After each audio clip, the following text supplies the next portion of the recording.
যিনি বৃন্দাবনে ছিলেন ব্রজেন্দ্র নন্দন কৃষ্ণ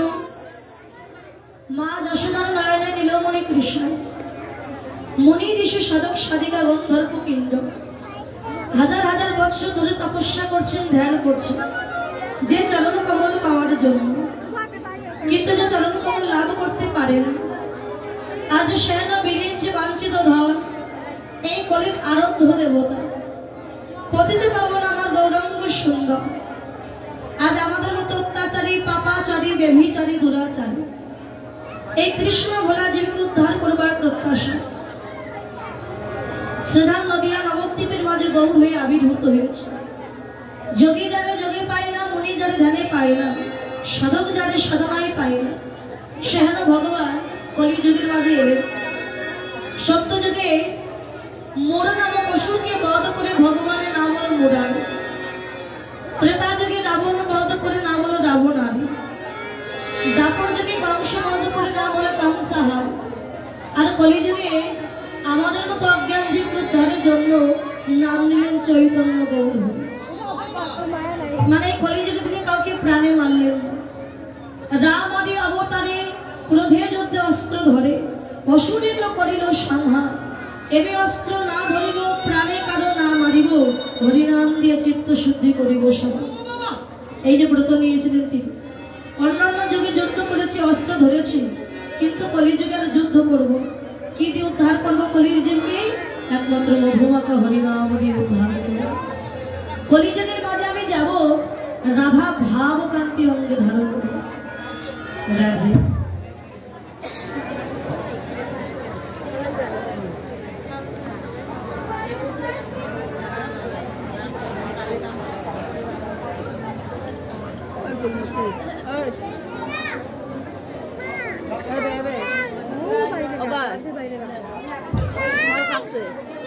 রাধে কইছন তোয়া প্রেমা, কইছন মধুরিমা, কইছন সুখে তো ভোগ, এতিন বাঞ্ছিত ধান ব্রজনা হইল পুরাণ, ভাবিয়া মই না পাইলে কো। তাই তো ভাবিয়া দেখুন মোরে শ্রী রাধার স্বরূপ বিনে এ বাসনা পূর্ণ কব। তাই তো রাধা প্রেম গুরু করি, রাধা ভাব কান্তি অঙ্গে ধরি, নদিয়াতে গিয়ে হব আমি তেজি কালো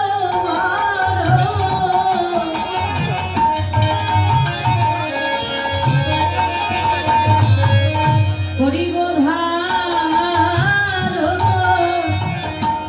তোমার অঙ্গের কান্তি গো, তোমার অঙ্গের কান্তি। আমি তেজি কালো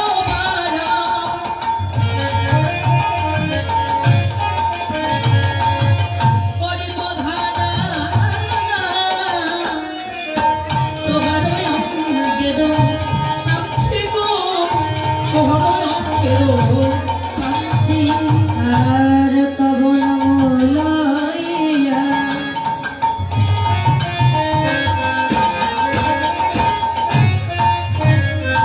আমি কাঁদিয়া কাঁদিয়া অশ্র জলে হব শ্রান্তি। তব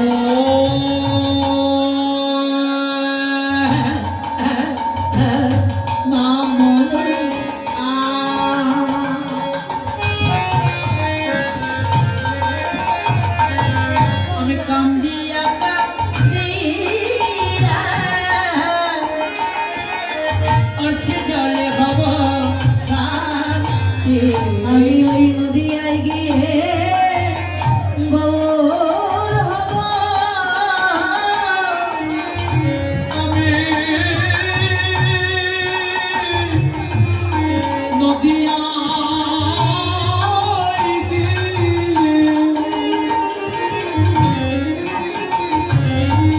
আমি গৌর হব। আমি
সেই সুখের বশবর্তী বা কেমন, এটা জানবার জন্য আমায় যেতে হবে নদিয়া নবদ্বীপের মাঝে।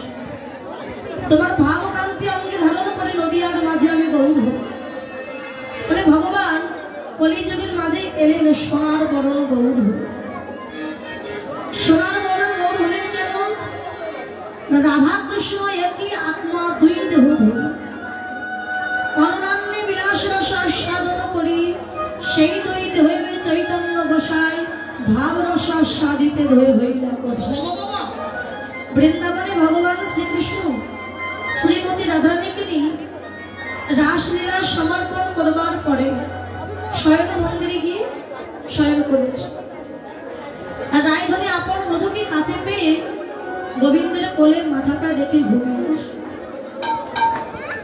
গোবিন্দ রাধার বদন করে লক্ষ্য করছে আর মনে মনে বলে, রাধে আজ আমার কোলে তুমি যে মাথা রেখে ঘুমিয়েছো রাধে, আর এই সুখের বিলাস আর বেশি দিন থাকবে না, আর বেশি দিন তুমি আমার সঙ্গ পাবে না রাধে। আমাকে তো যেতে হবে নদিয়ার নবদ্বীপের মাঝে। তো গৌর হওয়ার বেশটা কেমন, গৌরকে দেখতে কেমন, গোপনে সেই মূর্তিকে আমি তোমাকে দেখিয়ে দিতে চাই না। রায়ধনী তো ঘুমিয়ে আছে আপন বধূকে কাছে পেয়ে, হঠাৎ ঘুমের ঘরে দেখতে পেলে তার সম্মুখে এক অপূর্ব মহাপুরুষ দাঁড়িয়ে। সেই মহাপুরুষে আজান লম্বিত বাহু, মস্তকটি মুন্ডন, পরে আছে ভিক্ষার পাত্রর কুমণ্ড, অঙ্গে তার গেরুয়া বসন, দুই নয়নে কৃষ্ণ প্রেমের বাণী। সেই রূপের মানুষটিকে দর্শন করে আমার রায়ধনী ঘুমের ঘরে চিৎকার করে উঠেছে, প্রাণনা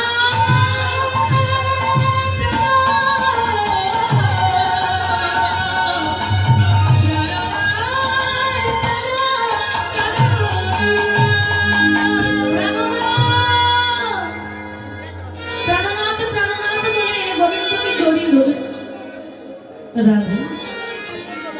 কি হয়েছে রাধা, তুমি কাঁদছো কেন রাধা? ও গোবিন্দ, কেন আমার এমন দশা হলো তুমি বলতে পারো? বলো রাধা কি হয়েছে? আমি শয়নে স্বপনে বধূ, শুধু তোমার রূপে আমি দর্শন করি, তোমার বই আমি আর কিছু দেখি না জগৎ। আজকে তোমার কোলে মাথা রেখে যখন ঘুমিয়েছিলাম, তোমার রূপ দেখার পরিবর্তে আমি না এক অপরূপ মহাপুরুষের রূপ দর্শন করেছি। দর্শন করা মাত্র নিজের বলতে যা কিছু ছিল সবাই রূপের মানুষের চরণে আমি দান করে দিয়েছি। আমি যে কলঙ্কিনী হয়ে গেলাম, দ্বিচারিণী হয়ে গেলাম, কেন আমার এমন দশা হল? কেন আমি ওই মহাপুরুষের রূপ দর্শন করেছি? গোবিন্দ একটু মৃদু হেসে বললেন, রাধে, যে মানুষটিকে দেখে তুমি আমাকে ভুলে গেছো, আমাকে ভুলে গিয়ে তাকে ভালোবেসে ফেলেছো, তো সে মানুষটি কি আমার চাইতেও সুন্দর দেখতে? তুমি আমাকে ছেড়ে তাকে ভালোবাসে ফেললে না বধূ, না তোমার চাইতে সুন্দর সে নয়, ঠিক তোমারই মতো দেখতে, কিন্তু পার্থক্য কি দেখতে? তোমার মস্তকে চাচর চিকুরে কেশ আর তার মস্তকটি মুন্ড, তোমার করে মোহন বাসি আর তার করে ভিক্ষার পাত্র আর কুমণ্ড, তোমার অঙ্গে রাজা ভাবে, তার অঙ্গে গেরুয়া বস্ত্র। কেন আমার এমন দশা হলো বলো না রাধে? যে মানুষটিকে দেখে তুমি ভুলে গেছো, সে মানুষটা আর কেউ নয়, সে মানুষটা হলাম স্বয়ং আমি। তুমি কোথায় তোমার চাচুরি চিকুরি কেশ, কোথায় তোমার রাজ আভরণ? কেন তুমি ভিখারির বেশে দাঁড়িয়ে আছো? রাধে কলিযুগে তো আমি গৌর হয়ে যাব। গৌরের বেশভূষা কেমন, গৌরকে দেখতে কেমন, গৌর হওয়ার আগে মূর্তিটা আমি গোপনে তোমাকে দেখিয়ে দিলাম। তুমি নদিয়ায় যাবে গৌর হয়ে, তাহলে আমায় তুমি কোথায় রেখে যাবে? আমি তো তোমার চরণ কিছু। তুমি আমার শক্তি, শক্তি ছাড়া আমি তিলার্ধ চলতে পারি। আমি তোমাকে ছেড়ে দেব, আমরা দুইজন মিলেমিশে এক হয়ে তারপরে যাবো ওই দুনিয়ার নবদ্বীপে। যদি মিলেমিশে এক হয়ে না, কথা দাও বধূ, তুমি থাকবে আমার অঙ্গের ভিতরে, আর আমি থাকবো তোমার অঙ্গের বাহিরে। কেননা তুমি তো যাচ্ছ কলের জীবন উদ্ধার করিতে, গিয়ে কত শতবার ওই ভক্তির চরণ ধুলায় তুমি গড়াগড়ি দিবে। না জানি কত কণ্ঠকের আঘাত তোমার কোমল অঙ্গে লাগে, এটা তো আমি সইতে পারবো না। তাই কথা দাও বধূ, তুমি থাকবে আমার অঙ্গের ভিতরে, আর আমি থাকবো তোমার অঙ্গের বাহিরে। রাধে গো, তুমি যে আমায় এত ভালোবাসো তা তো জানা ছিল না। সাজাই দাও তোমার ভাব কান্তি দিয়ে, সাজাই দাও তোমার প্রেম দিয়ে। তোমার প্রেমে প্রেমিক হয়ে আগত কলিযুগের মাঝে গৌর হয়ে আমি কি করিব জানো রাধে? আমি ভক্তের চরণ ধুলা গড়াগড়ি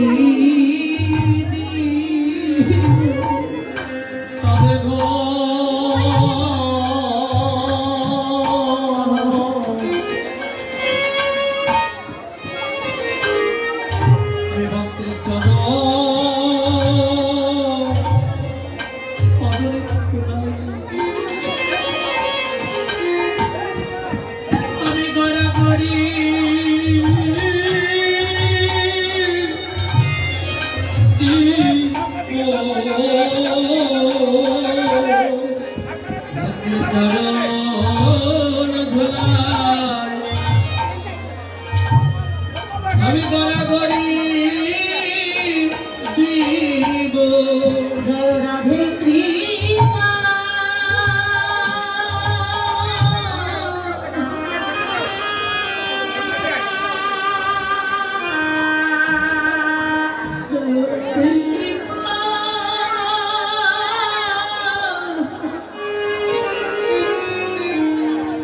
দীক্ষা করো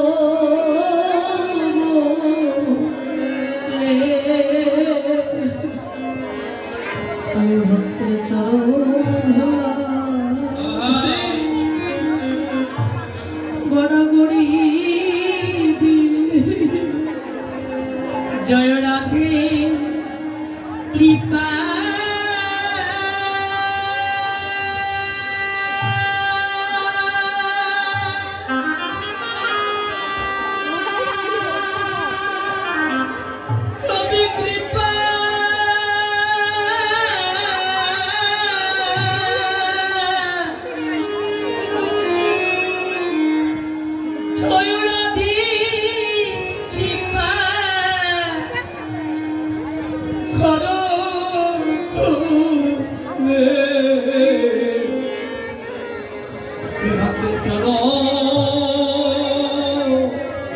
চরণে ধুলাই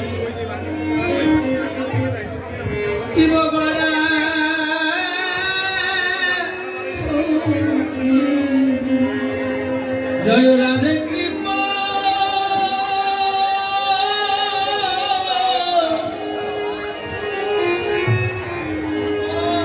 জয় রাধে কৃপা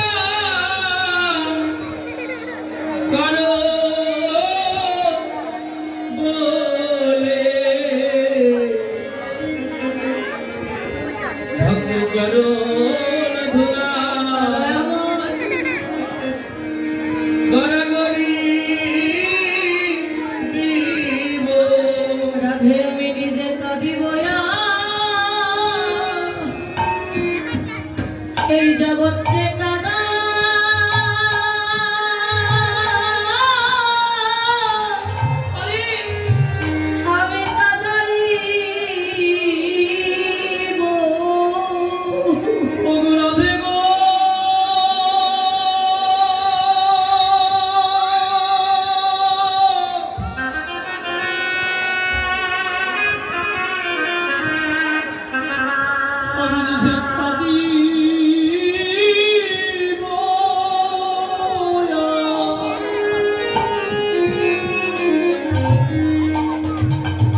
আমি এই জগৎ কি কাদা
কিন্তু সেটা যদি একবার গোবিন্দ সেবায় প্রসাদী হয়ে যায় সেটা কিন্তু আলাদা রকম সুবাস একটা ঘ্রাণ, তাই না? আজকে যখন মন্দিরে ভোগ লাগিয়েছে ওই যে ঘ্রাণ চতুর্দিকে ছড়িয়ে গেছে। তার বাড়ির সামনেই রাস্তা, ওই রাস্তা দিয়ে যাচ্ছিল একটা কুকুর, একটা পশু। যে না ঘ্রাণটা নাসিকায় এসেছে, কুকুরটা বুঝতে পেরেছে তার তো ঘ্রাণ শক্তি বেশি। ঘ্রাণ শক্তিতে বুঝতে পেরেছে, চিন্তা করছে প্রত্যেকদিন কত খাবার আমি সেবা করি, কিন্তু এমন সুগন্ধি এমন ঘ্রাণযুক্ত প্রসাদ তো এর আগে আমি কখনো সেবা করি, এমন সুগন্ধযুক্ত প্রসাদ। তার যার বাড়ি থেকে আসছে খাবারের গন্ধ আমি তার বাড়িতেই যাব। ঘ্রাণ শুকে একেবারে শিবানন্দের বাড়ির উঠানে গিয়ে দাঁড়িয়ে দেখছে মন্দিরে ভোগ লাগানো হচ্ছে, কত শত ভক্ত দাঁড়িয়ে আছে প্রসাদ পাওয়া। কুকুরটা চিন্তা করলো আমি যদি এখানে অপেক্ষা করে আমাকেও বোধ হয় একটু প্রসাদ দেবে, দাঁড়িয়ে আছে। শিবানন্দ মন্দিরে ভোগ লাগিয়ে বাহিরে এসে ভক্তদের সেবা দিচ্ছে। সেবা দেওয়ার পরে দেখছে দূরে একটা কুকুর দাঁড়িয়ে। তা কুকুরটার কাছে গিয়ে বলে কি রে তুই প্রসাদ পেয়েছিস? কিছু বলছে। প্রসাদ পাবি? তাও কিছু বলছে। আচ্ছা দাঁড়া। ঘরে গিয়ে একটা কলার পাতায় করে একটু প্রসাদ এনে কুকুরটার সামনে ওই যে ঘ্রাণ চতুর্দিকে ছড়িয়ে গেছে, ওই সুগন্ধ সুখেশার স্থির থাকতে পারছে। যেই না খাবারটা সামনে দিয়েছে আনন্দ আত্মহারা হয়ে ওই প্রসাদের সেবা করলো ওই কুকুরটা। চিন্তা করে কুকুরটা ভাবছে এতদিন কত প্রসাদ সেবা করেছে, কত খাবার সেবা করেছে, কিন্তু এমন সুগন্ধযুক্ত প্রসাদ এমন অমৃত এর আগে আমি কোনোদিন সেবা করি। কেননা গোবিন্দ যখন সেবা করে সেটা শুধু প্রসাদ হয়, আর ভক্তরা যখন সেবা করে মহাপ্রসাদে পরিণত হয়ে প্রসাদ সেবা করে কুকুরটা চলে গেছে। পরদিন যখন আবার মধ্যাহ্নকাল এলো, কুকুরটা ভাবছে আজও গেলে বোধ হয় আমি আজও প্রসাদ, আজও গিয়ে উঠানে গিয়ে দাঁড়িয়েছে। শিবানন্দ সবাইকে প্রসাদ দিয়ে ওই কুকুরটা এসেছে দেখে আবার কুকুরটাকে প্রসাদ দিয়েছে। এমনি ভাবে প্রত্যেকদিন প্রসাদ সেবা করে কুকুরটা ওই বাড়িতে সেবা পায় বলে আর কোথাও যায়। শিবানন্দের প্রতি একটা মায়া জন্মে গেছে, আর কুকুরটার প্রতি শিবানন্দের একটা মায়া জন্মে গেছে। আনন্দ আত্মহারা হয়ে ওই প্রসাদ সেবা করে, আর ভক্তরা যখন সেবা পায় জেঠোগুলো পড়ে থাকে, ওই কুকুরটাকে ওই জেঠো প্রসাদ সেবা করে। বৈষ্ণব ভক্তের এত প্রসাদ সেবা করে। একদিন যায় দুদিন যায় বাবা, যেদিন একাদশীর দিন শিবানন্দ চিন্তা করলো আজকে তো একাদশী, আজকে তো মন্দিরে ভোগ লাগানো মানে ফল প্রসাদ দেওয়া হবে, ভক্তরা একাদশী করবে। তো বাড়িতে যে কুকুরটা আছে ও তো একাদশী করতে পারবে না, তো পশু, তো ওকে আমি আর অনাঘরে রেখে কি করবো? ওর জন্য আমি একটু আলাদা করে অন্ন প্রসাদ রান্না করব। অন্ন প্রসাদ রান্না করছে আর মন্দিরে ফল প্রসাদ দিয়ে ভক্তদের ফল প্রসাদ সেবা দিচ্ছে। আর কুকুরটা দূরে বসে আছে, জানছে এবার আমিও প্রসাদ কলার পাতায় করে তাকে অন্ন দিয়ে বলছে এই তুই সেবা করে। কুকুরটা দেখছে তার জন্য শুধু অন্ন আর সবাই ফল সেবা। বুঝতে পেরেছে যে আজকে একাদশীর দিন। চিন্তা করছে গোবিন্দ আমি পশুকুলে জন্ম নিয়েছি বলে তোমার নামে একটু একাদশী করতে পারো। কাকে বলবো আমার মনের ব্যথা? কেউ তো আমার কথা বুঝতে পারবে না। আজ পশুকুলে জন্ম নিয়েছি বলে আমি তোমার নামে একাদশী করতে পারবো। কুকুরটা কাছে শিবানন্দ এসে তাকে অন্যদিন যেমন প্রসাদ দিলে ঘরে আজকে আর সেবা করছে না, বসে আছে। তো মাথা নিচু করে বলে, কি রে প্রসাদ দিয়েছি সেবা কর, আজকে তুই শুধু একাই অন্য সেবা করবি, আমরা কেউ সেবা করবো না, আজকে একাদশী তুই সেবা করে। আর যেই না কথাটা বলেছে, কুকুরটার সামনের দুখানা চরণ দিয়ে শিবানন্দের গলাটা জড়িয়ে ধরেছে, জড়িয়ে ধরে কাঁদছে, যেন বলতে চাইছে শিবানন্দ আমি অন্য সেবা করব, আমি একটু একাদশী করবো তোমাদের সাথে, আমি একাদশী করতে চাই। কিন্তু তার কথা কি কেউ বোঝে, কেউ বুঝতে পারছে? শিবানন্দ বলে, কি রে কাঁদছিস কেন, প্রসাদ সেবা করবি না? কুকুরটা বারবার শুধু ফল প্রসাদের দিকে তাকায়। কি রে তুইও কি একাদশী করতে চাস? কিন্তু সে তার কথা বলতে পারে না। আচ্ছা তুই তার ঘরে ছুটে গিয়ে দেখি বাবা একটা মাত্র ফল আছে, যেটা শিবানন্দ নিজের জন্য রেখে দিয়েছে। চিন্তা করলো কুকুরটা একাদশী করবে কি করবে না আমি তো বুঝতে পারছি না, পরীক্ষা করো। ফলটা নিয়ে চিন্তা করছে, আজকে নয় ফলটা কুকুর থেকে দিয়ে আমি নির্জল উপবাস কাটিয়ে। যে কলার পাতায় অন্ন ছিল তার এক পাশে ফলটা দিয়েছে, মানে অন্ন একদিকে ফল একদিকে, দেখে কোনটা সেবা।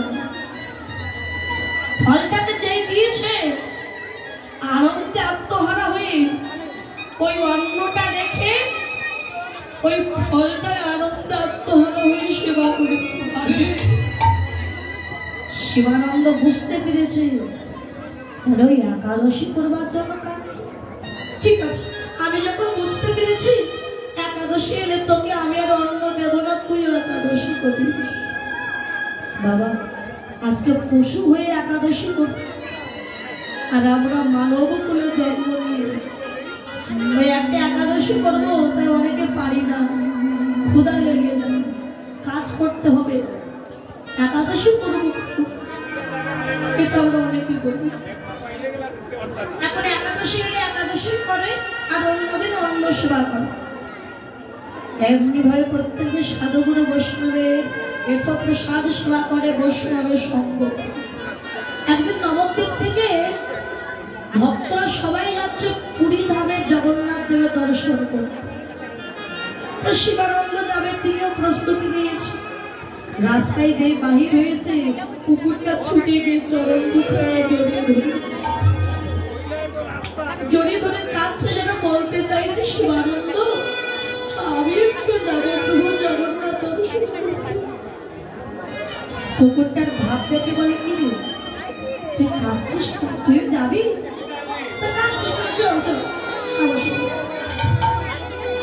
কুকুরটাকে নিয়ে ওই নদীর ঘাটে গিয়ে দাঁড়িয়েছে, মানে অনেক ভক্ত দাঁড়িয়ে, সবাই মিলে একসাথে তারপরে যাবে নদী পার। সঙ্গে কুকুরটাকে দেখে অন্যান্য ভক্তরা আমার লেগে গেছে। শিবানন্দ, ও শিবানন্দ তুমি যাবে সঙ্গে, তোমার কুকুরটাকে নিয়ে যাবে? বাবা তখনকার সময় কুকুর বিড়ালকে কেউ স্পর্শ করতো না, স্পর্শ করলে স্নান করতে হতো। তোমার কুকুর নিয়ে যাবে নাকি? দেখো যদি কুকুরটাকে নিয়ে যাও তবে আমাদের সঙ্গে তোমাকে নিয়ে যাও, আর যদি কুকুরটাকে রেখে যেতে পারো তবেই চলো আমাদের সাথে। শিবানন্দ কুকুরটার দিকে তাকিয়ে, কুকুরটা বুঝতে পেরেছে শিবানন্দের দিকে তাকিয়ে আছে, দেখে শিবানন্দ কি বলবে, যা বলবে আমি তাই শুনবো। কুকুরটার মলিন বদন দেখে শিবানন্দ ভাবলো ওই এতদূর আমার সাথে এসেছে, এখন যদি আমি ওকে রেখে চলে যাই ও মনে বড় কষ্ট পায়, আমি নিজের স্বার্থের জন্য আমি ওকে কি করে রেখে যাই। ঠিক আছে ভাই, আমার কুকুরটাকে নিয়ে গেলে তোমাদের যদি সমস্যা হয় তোমরা যাও, আমি বেশ তোমার কুকুরটা নিয়ে সবাই ছেড়ে চলে গেল। শিবানন্দ মাঝিকে ডেকে বলে, ও মাঝি ভাই, তুমি দয়া করে আমার কুকুরটাকে আমাকে একটু পার করে দাও তো। মাঝি বলে, শিবানন্দ তুমি যাবে, কুকুরটাকে নিয়ে যাবে নাকি? শোনো, তোমার কুকুর যদি আমার নৌকায় উঠে তুমি কিন্তু আমার নৌকায় আর কেউ পার হবে। ঠিক আছে, তুমি যত মানুষকে পার করবে সবার ভাড়া না হয় আমি দেব, তুমি দয়া করে শুধু আমার কুকুরটাকে পার করে দাও।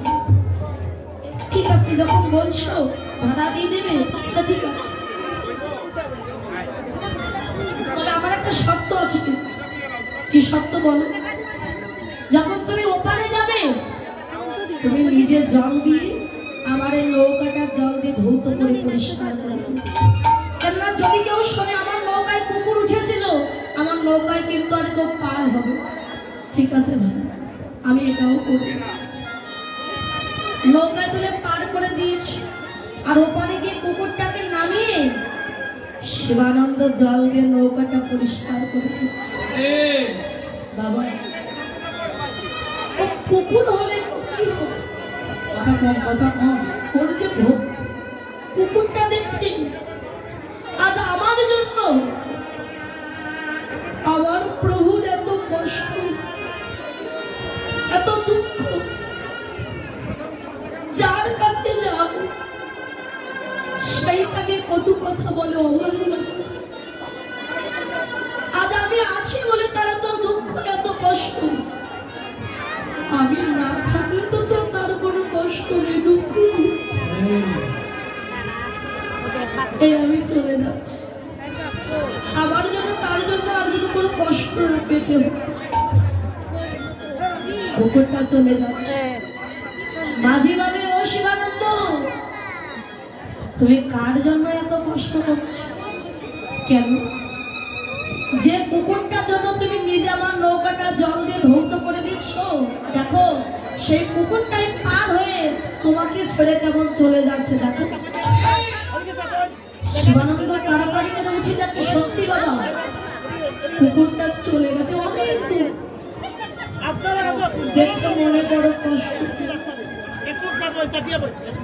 তুমি যার জন্য এত কিছু করলো,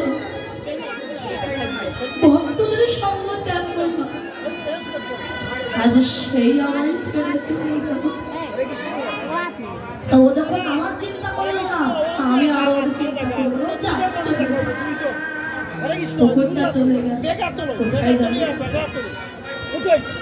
সবার আগে পৌঁছে গেছে ওই পুরী ধামের জগন্নাথ ক্ষেত্রে, যেখানে আমার স্বয়ং গৌর হরি গরুড়ার ধ্বস্তম্ভে হাতখানা রেখে ওই জগন্নাথের মূর্তি দর্শন করছে আর কাঁদছে। মূর্তি দর্শন করছে, আর কুকুরটা গিয়ে আমার মহাপ্রভুর চরণের পাশে গিয়ে বসে পড়েছে। মহাপ্রভু জগন্নাথ দর্শন করছে, কেননা আমার গৌর হরি হলেন সচল জগন্নাথ আর মূর্তি হলেন অচল জগন্নাথ। ওই গৌর তো জগন্নাথ দর্শন করছে,